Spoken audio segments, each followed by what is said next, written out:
Good day, everybody. My name is Aya, and today I'll be talking about the gaming scene in Africa, specifically competitive gaming, and how there are many different factors that are actively ruining the competitive scene for African gamers. And if you have any different thoughts or ideas, you can leave them down in the comments. Feel free to discuss. And if you think my points are relevant, you can share this with other people to try and get the word out there. But if you don't, that's fine. The most blatant issues with gaming in Africa is the lack of provision of African servers. Let's take a game like Mortal Kombat for example.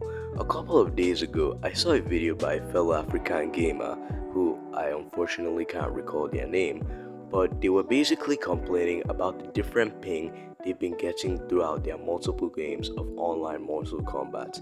Now, a game like Mortal Kombat, most of the players you encounter online are just naturally competitive.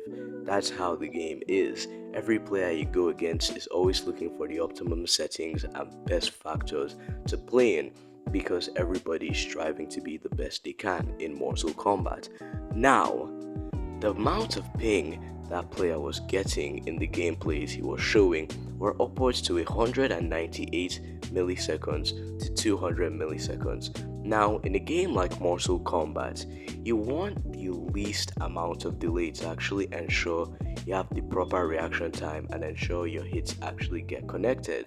Now, with that amount of ping, that is a huge detriment to your gameplay.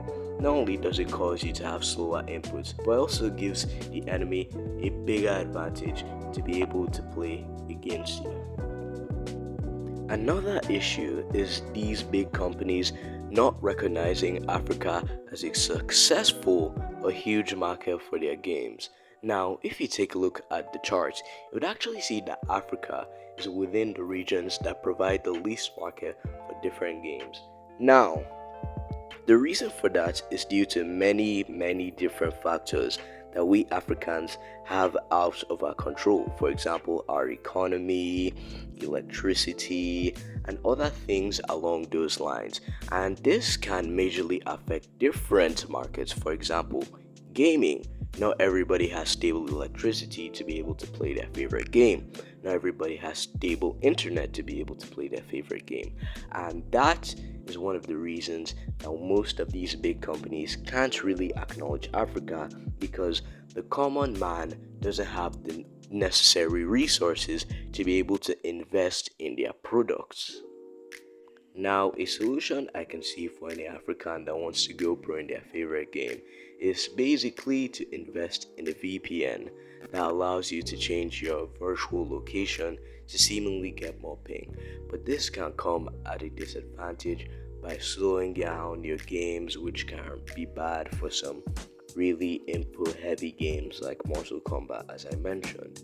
Now, the most obvious and highly requested solution for this problem is African servers. Now, there are three countries I think would be best that African servers are implemented into. Number one, Egypt. Number two, South Africa. Number three, Nigeria. Now, if you enjoyed this video, I highly recommend liking, subscribing, and potentially sharing it with others if you want to try and get the message out there. Now, of course, I don't think releasing this video would cause these big companies to actually, hear it. But if you could try your best to support me, that would be wonderful. Anywho, I'll try my best to make more videos like this. I'll try my best to strive to make better content, and I will see you guys later.